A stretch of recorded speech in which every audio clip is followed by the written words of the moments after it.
తెలంగాణ వేడి ముగిసింది. ఆంధ్ర రాజుకుంటోంది.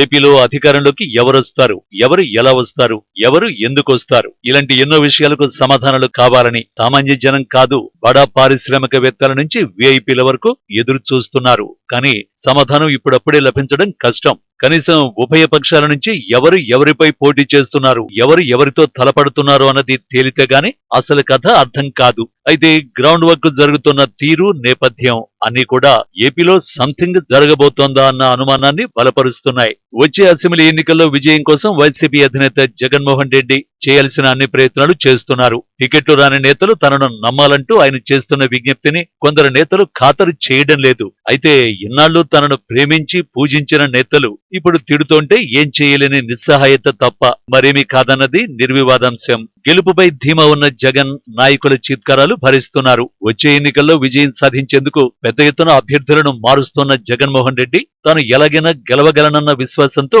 ముందడుగు వేస్తున్నారు.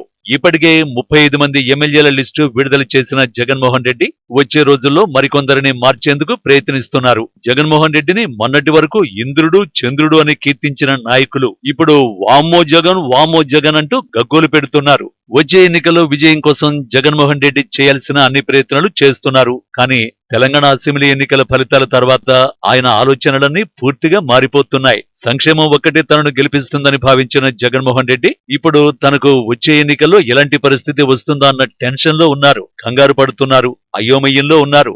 వచ్చే ఎన్నికల్లో విజయం సాధించకపోతే తన పరిస్థితి ఏంటో ఆయనకు చాలా బాగా తెలుసు.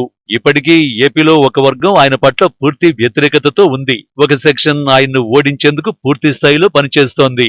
ఏపీలో గత కొద్ది రోజులుగా జరుగుతున్న డెవలప్మెంట్స్ అన్ని కూడా వైసీపీకి ఇబ్బందికర పరిస్థితిని తీసుకొస్తున్నాయి. వచ్చే ఎన్నికల్లో విజయం సాధించకపోతే తనకు ఎలాంటి పరిస్థితి వస్తుందో జగన్మోహన్ రెడ్డికి వేరే చెప్పాల్సిన అవసరం లేదు. అయినప్పటికీ నిరుపేదలు, ఎస్సీ, ఎస్టీ, మైనారిటీ, బీసీలు తనకు ఓటేస్తారన్న ధీమాలో ఉన్న జగన్మోహన్ రెడ్డికి అవి ఎంతవరకు వస్తాయన్న దానిపై ఓ క్లారిటీ మిస్ అవుతోంది.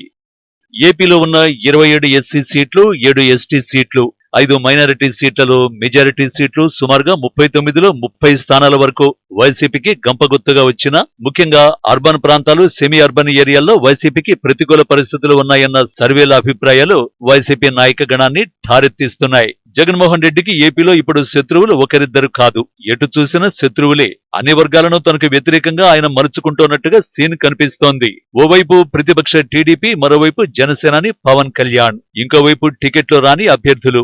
వెరసి ఎటు చూసినా వైసీపీ అధినేత జగన్మోహన్ రెడ్డిని టార్గెట్ చేసేందుకు నలువైపుల నుంచి అస్త్రాలతో సిద్ధమవుతున్నారు. మొత్తంగా వచ్చే అసెంబ్లీ ఎన్నికల్లో జగన్మోహన్ రెడ్డికి విజయమో వీరస్వర్గమో అన్నట్టుగా సీన్ రాజకీయంగా కనిపిస్తోంది. వాస్తవానికి శ్రీకాకుళం నుంచి ప్రకాశం వరకు వైసీపీకి ఎదురీత తప్పదన్న సంకేతాలు కనిపిస్తున్నాయి. అయితే ఈ ప్రాంతాల్లో వీలైనన్ని ఎక్కువగా సీట్లు గెలుచుకుని వచ్చే ఎన్నికల్లో టీడీపీ, జనసేన కూటమిని దెబ్బతీయాలని జగన్ భావిస్తున్నారు. అందుకోసం ఇప్పటికే 35 మంది అభ్యర్థులను మార్చిన జగన్మోహన్ రెడ్డి వచ్చే రోజుల్లో మరికొంతమందిని మార్చేందుకు సైతం సిద్ధపడుతున్నారు. వాస్తవానికి ఏపీలో ఒక వర్షన్ ప్రచారంలో ఉంది. జగన్మోహన్ రెడ్డిపై ప్రజల్లో తీవ్ర వ్యతిరేకత ఉంటే ఎమ్మెల్యేలను మార్చడం ఏంటన్న చర్చ జోరుగా వినిపిస్తోంది.